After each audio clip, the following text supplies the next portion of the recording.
Harus nurut. Kita tidak tahu kenapa dilarang untuk ke sana. Pasti ada sesuatu yang tidak baik yang terjadi di sana. Maka itu penting sekali kita itu taat.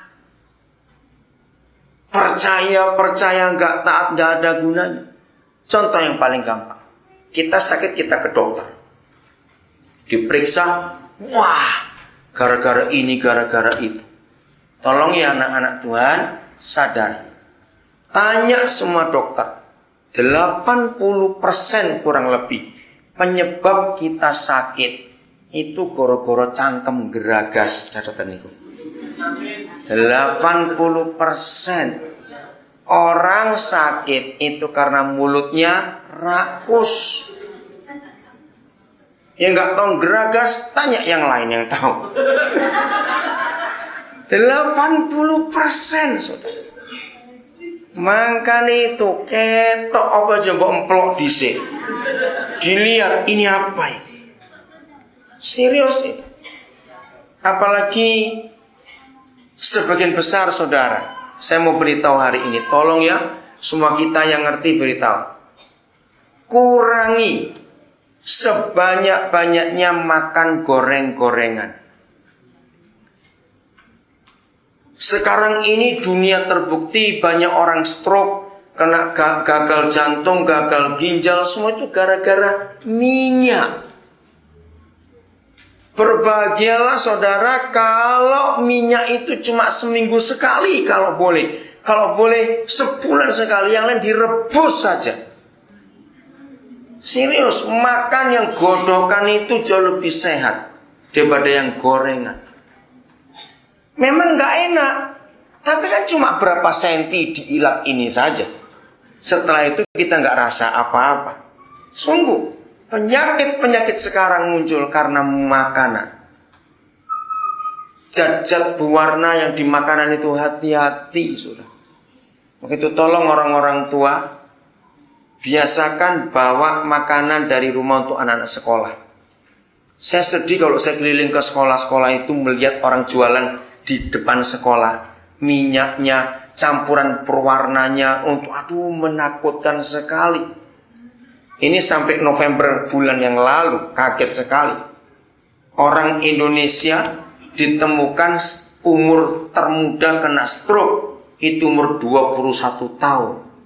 Bayangkan, tahun 80-an yang lalu, orang kena stroke itu masih umur 50-an ke atas. Sekarang sudah sampai 20-an. 21. Nah, kenapa anak-anak bisa kena stroke sekarang? Karena makanannya. Gorengan-gorengan itu. Tolong, jangan biasakan bawa snack untuk anak-anak. Karena itu banyak zat pewarna dan fitsinnya. Tahu yang model ciki semuanya itu, jangan dibawain, sekali-sekali boleh. Permen-permen juga untuk anak-anak, jangan diberi. Nah, maka itu yang suka ngantongi permen di tas-tasnya itu biasanya ibu-ibu ini. Begitu ada anak nangis kayak gitu, awas itu. Itu membunuh aneh. Tayo bongkar tas semua sekarang ya, tak bongkar kabeh. Itu jahat sekali. Sampai mana? Ayo, awas itu. Tolong ya, jangan meracuni anak-anak. Sangat tidak sehat. Jadi sekarang banyak anak-anak kecil kena sakit karena makanannya. Lagi sekali, berbahagialah orang tua kalau bisa meyakinkan anak-anak lebih suka yang direbus, yang dikukus, bukan yang digoreng. Tolong repotlah sedikit kalau pagi masak dulu untuk anak-anak bawa ke sekolah. Bahaya sekali makanan-makanan di pinggir jalan itu. Semua minyak kalau sudah dipakai 3 kali, 2 kali pun sudah kurang baik, tapi masih boleh. 3 kali dipakai goreng, itu minyak langsung jadi racun. Itu banyak orang tidak tahu. Semua gorengan yang dijual di pinggir jalan, itu minyak berapa kali mendidih. Sudah racunnya banyak sekali. Maka itu hati-hati dengan makanan gorengan itu. Saya itu kalau lihat orang sakit sekarang itu sedih sekali. Orang miskin kalau sakit sekarang sengenteni mati nih ay. Mau berobat kemana mahalnya kayak begini. Nah, maka itu hati-hati. Biasakan untuk masak sendiri yang rebus, paling aman itu yang rebus. Anak-anak juga begitu. Tempe tahu pun kalau bisa direbus saja. Walaupun kurang enak, tapi itu lebih sehat. Minyak itu bahaya sekali. Ya. Apalagi yang hobinya tiap sarapan sego goreng, mie goreng, bertobat. Kalau nggak mau bertobat, cepat beli peti mati siapkan di rumah, supaya kalau kamu mati nggak ngerepoti yang hidup. Saya berkata kasar ini ya. Jangan merusak tubuh dengan makan gorengan-gorengan. Tapi kalau pagi, ketika tubuh ini masih bersih dan setelah kita tidur malam, kita harus makan yang hati-hati. Nggak harus mahal. Direbus itu semuanya bisa. Ya. Nah, jadi setan menggunakan banyak cara untuk membuat kita hancur. Nah, cara yang paling banyak dipakai untuk mulut, baik ngomong jari ini tadi maupun makanan-makanan yang salah. Maka itu kita perlu nurut. Lagi sekali katakan amin. Saya tanya, kenapa kita harus nurut? Belum masuk lali. Kenapa kita harus nurut? Karena ada setan, gitu aja jawabnya, angele. Ya, jadi kenapa kita harus nurut? Ada setan. Untuk gendruwo. Kenapa setannya? Karena mereka bisa lihat kita nggak bisa lihat mereka. Jadi kita harus taat. Di dalam Alkitab ada contoh yang bagus sekali. Mari kita lihat 2 Samuel pasal 5. Akibat orang yang taat dan hidupnya mengandalkan Tuhan, luar biasa. 2 Samuel pasal 5 ayat yang ke-17 mulai. Ayo kita belajar dari Daud. Contoh nurut dan hasilnya kayak apa. Inilah Daud.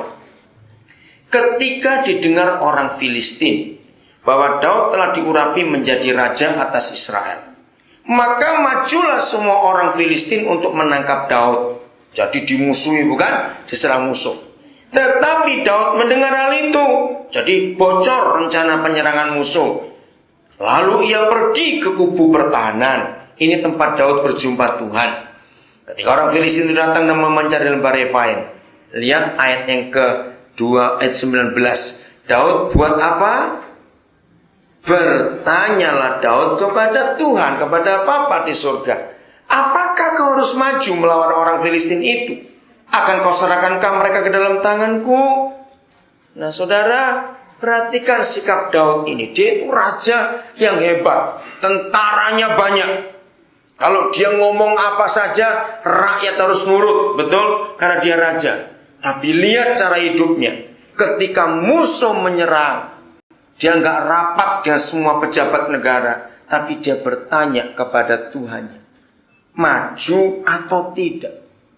Saya mau tanya begini, kalau Daud harus bertanya kepada Tuhan, maju atau tidak, itu karena dia ketakutan atau karena dia mau taat? Dia mau taat.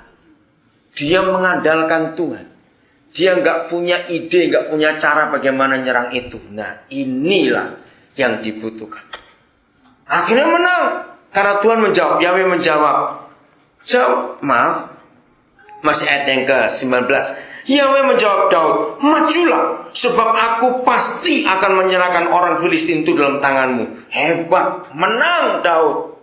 Ayat 22. Berapa saat kemudian? Sayang Alkitab tidak menulis ini setelah berapa minggu atau berapa bulan, kita nggak tahu. Pokoknya berapa saat kemudian, ketika orang Filistin maju sekali lagi dan memencar di lembah Refaim. Ayo kita mikir. Kalau Daud model seperti kita, baru berapa saat yang lalu menang, orang yang sama datang menang. Lalu gak lama balik lagi. Secara manusia, kita perlu tanya Tuhan lagi tidak? Gak perlu. Aspodoai kok, maju saja. Saudara, ayo kita belajar. Rekan-rekan agape, penting sekali. Sebelum kita memutuskan apa-apa, libatkan Tuhan.